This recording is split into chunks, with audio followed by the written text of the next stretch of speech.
gamers, welcome to my game room. AJ from Rolling with the Rock here.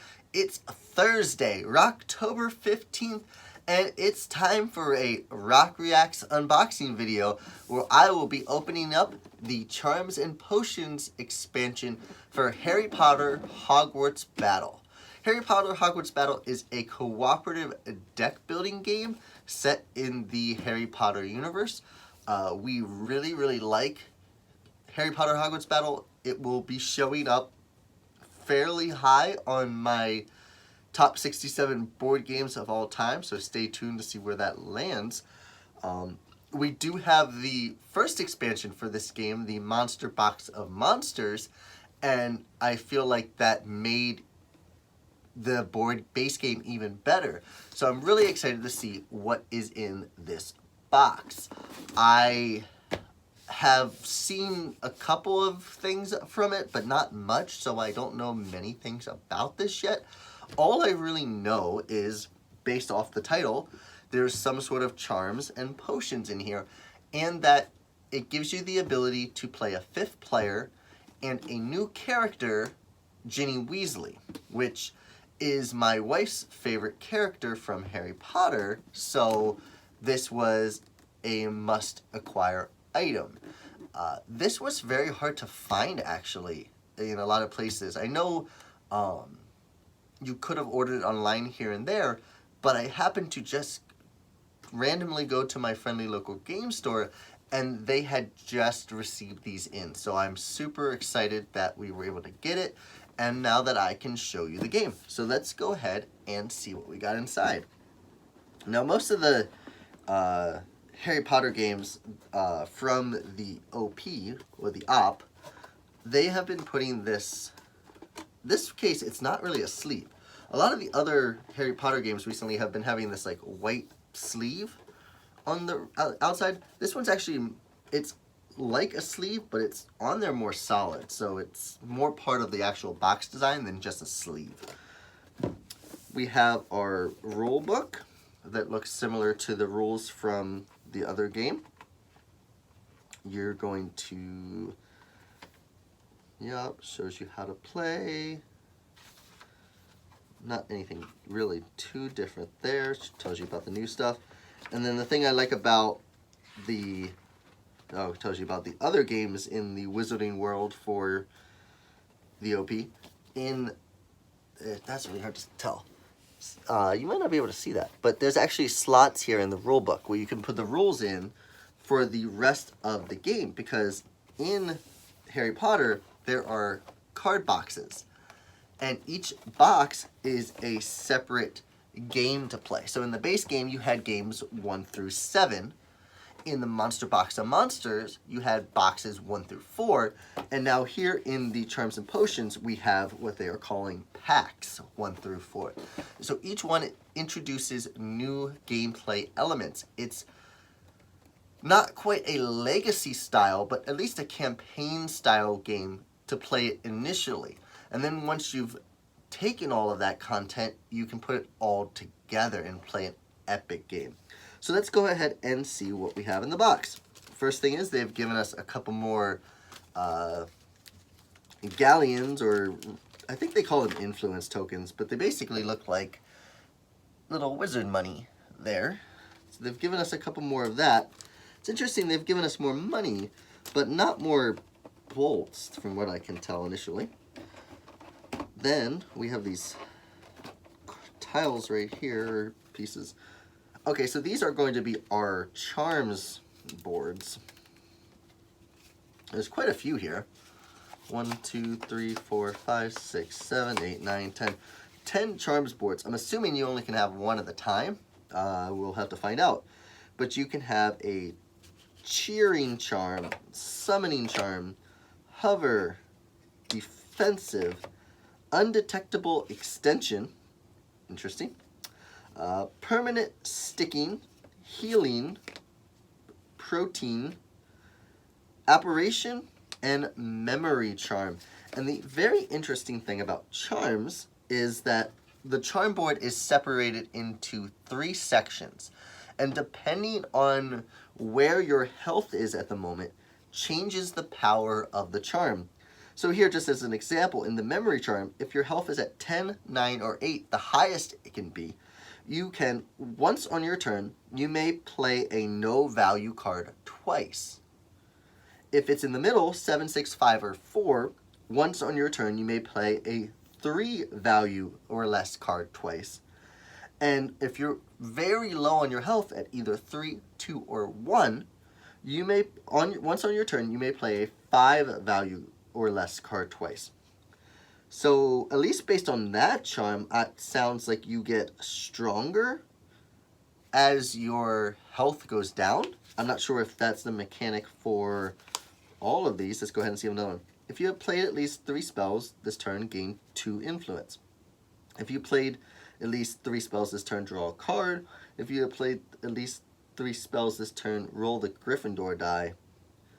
I don't know if I would say that's increasing in power. That is definitely different, but getting 2 influence right off the bat and drawing a card is very good. The Gryffindor die is random, but more often than not will just give you 1 influence. So I don't know if that's getting better. Let's see one more. At the end of your turn, you can save all influence. Well, that's good. At the end of your turn, you can save all bolts and influence. At the end of your turn, you can give unassigned bolts and influence to another. Okay, so this one gets better as it goes too. So maybe it might just be your interpretation of what is better. That's always a possibility.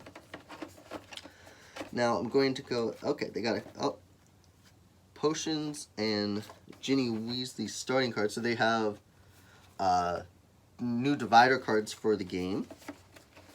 And then everything else I'm going to assume is here inside pack. Oh, that's pack 4. Oops. I don't want to open that one. I only want to open pack 1 because that's the stuff that we would see at the beginning of the game. So I'm going to leave packs 2, 3, and 4 unopened. So I won't be showing those off today. But if you are... It's not... I wouldn't even call this spoilers because this is the first thing you will see when you open up the game and start playing. So we got little sleeves here.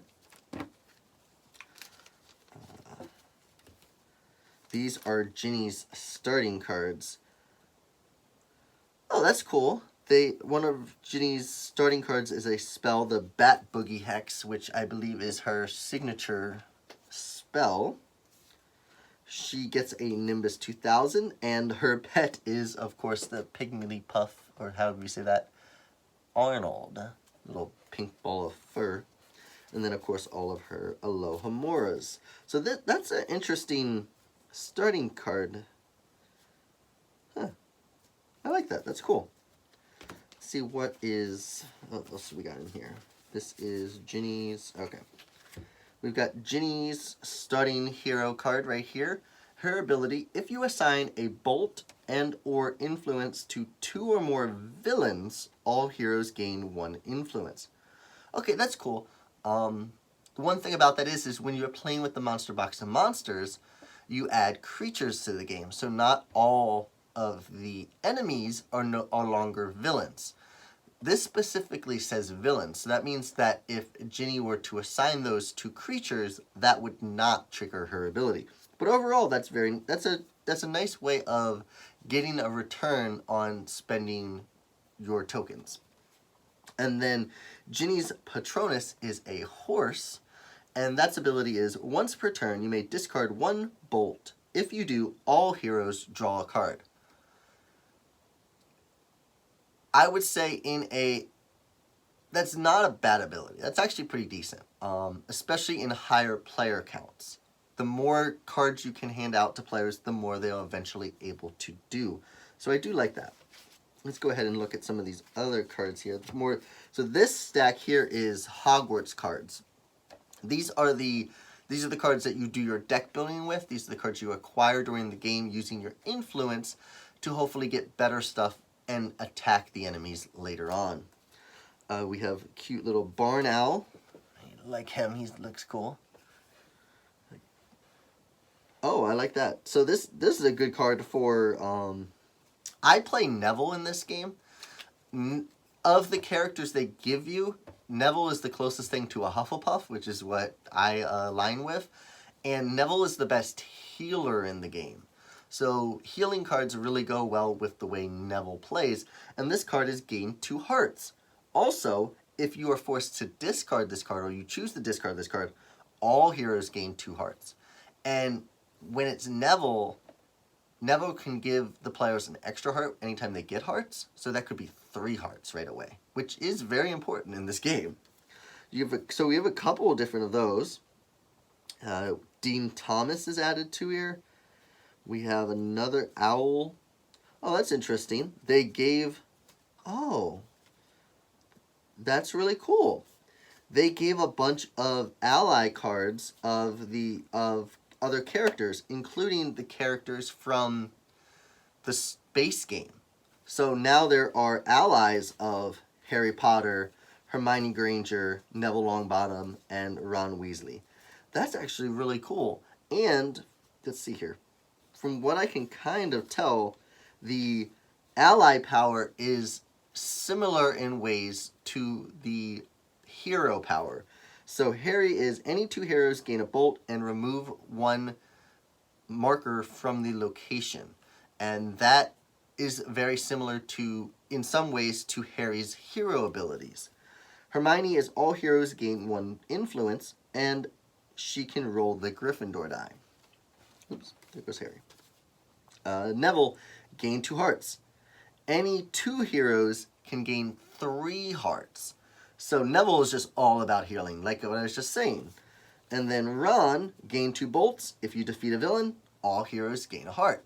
Again, very similar to Ron's hero power. I really like that influence. But they also added a couple other allies. You have Lavender Brown. We have, I think I saw Dean Thomas. Did I see Dean Thomas? Yeah, Dean Thomas, Lavender Brown, Padma and Pavarti Patil. So that's pretty cool. They added some of the main story element characters from the movies and the books, and that's, that's fun. We have more owls, so Screech Owls. Cool. We got a auto answer quill. Does some damage, and you can remove from the location. Oh, there's a bunch of different... Okay, this is cool. Bunch of different quills. Oh, this is not a quill. This is ink. Self-correcting ink. Choose any 1 house die to roll. You may spend 1 influence to flip it to another visible... You have dice manipulation. That's cool. I don't think this game has had an ability like that before, to be able to choose the die face that you want. I like that a lot. We have a couple more spells. Nice things that you haven't had before. More banishing. Okay, so banishing is really important in this game. You can get cards that are called detentions. They're similar to like curse cards in Dominion, where they fill up your hand, you don't want them, and they can make you have to do other things, which is not good. But yeah, that is some cool cards added to the Hogwarts deck. Now we got some of the bad stuff, the Dark Arts cards. Caught at a DA meeting. So you can active hero and neighboring hero each reveal the top card of their deck. Heroes that reveal an ally, discard it and lose 2 hearts. They really like to make you reveal the top card of your deck, and then depending on what the card says, you discard it and lose hearts. But usually it's just 1. In this case, it's 2. So, not great. Weasley is our king. Discard active hero and their neighbors discard a card. Add 1 to the location. Interesting. So all these dark arts are about not just the active hero, but their neighbors, which will, in the games that we play, because we usually play 3 players, would be everybody. Because if you're the active player, you're neighbor to the other 2 players in the game. So that's an interesting aspect to these. Oh, we have some more encounter cards. Sneaking in the halls. The ministry is meddling. And detention with Dolores. Let's see, what do we get here? Play 4 items in a turn that acquire 8 influence in one turn, and play 3 cards with a value of 4 or more. So that's cool. It's nice to give a little bit more variety with the encounter cards there and a couple more dark arts. I really like the concept of the active player and the neighboring players, because like I said, in our games, then that's almost, I mean, that is everybody. And if we happen to have 4 players, that's almost everybody. So yeah, and of course in a 2-player game, it would be everybody too. So only in a 4-player or 5-player game now that this can play 5 players, would that not affect everybody in the game. And then finally we have a couple more locations and villains, it looks like. So for locations, we have the Black Lake, the Hospital Wing, and the Hogwarts Library. And what locations are, so these tell you how many dark arts cards you are drawing at during the game. Oh, are they different on either side, or are they just double-sided? Oh, this is interesting. They are double-sided. And they are double-sided based off the player count. So I don't think that the other games have that. But in this game, 2 to 3 players is one side, 2, 3, 4, 5, and 4 and 5 players is the other side. That's very interesting. So the first location says draw 1 dark arts card and has 5 spots on the 2 to 3 player side. Second one is 2 dark arts cards, 1, 2, 3, 4, 5, 6. It goes up to 6 spots for the locations, and 3 dark arts cards, 1, 2, 3, 4, 5, 6, 7 on the 2 to 3 side. When you get to, you really don't want to go past 2 dark arts cards in a turn. This is one of those games where you really want to stay ahead of it, and if you get to the point where you're drawing 3 dark arts cards at minimum, and then potentially more based off the draw another dark arts card, or if you have a creature or a villain that says draw another dark arts card, it can really spiral out of control on you. Then finally, for the first pack of cards, again, we're not opening up packs 2, 3, or 4, as I will find those things out when we unlock them and play them. We have a couple more villain cards, and that includes Cornelius Fudge, which I believe he was the Minister of Magic at a time. Honestly, I know some Harry Potter. I'm not the big Harry Potter lore person that my wife is. I can't remember if he was really villainous or if he was just misunderstanding or like inept. So I don't know if villain is the right term for him. I could be wrong with that. Maybe he was a villain and I just don't remember. Each time Most Mordre or another villain is revealed, all heroes banish the top card of their deck. That's interesting. So has a similar mechanic to the Death Eaters in the base game. So maybe he was bad. Maybe he was a Death Eater and I didn't realize it. We have Pansy Parkinson, who is a Slytherin student. She's a villain. If the active hero loses 3 or more hearts, they discard a card. Oh. I will like when she's out because she's not that bad. Discarding a card isn't great, but overall, you have to lose 3 hearts before that triggers, and then you just discard a card? Yeah, that's these. So there's certain characters in the game that if you can get the right setup, you basically just leave them out for a while and build up your decks. Like, that's kind of metagaming it, kind of taking advantage of a situation. It doesn't happen often, but if you can get the right board state out with villains, and Pansy Parkinson's going to be one of those now, you can really just kind of chill, not really have to attack the villains, and really build up your deck so that when you get to the tough villains and creatures, you're prepared. Then finally, we have Marcus Flint, who I believe is also a Slytherin student. Looks pretty menacing. And he says, active hero discards an item. If you cannot, lose 2 hearts. So that's a decent penalty. Like, it's making you discard a card, and if you can't discard that card, you're going to lose 2 hearts.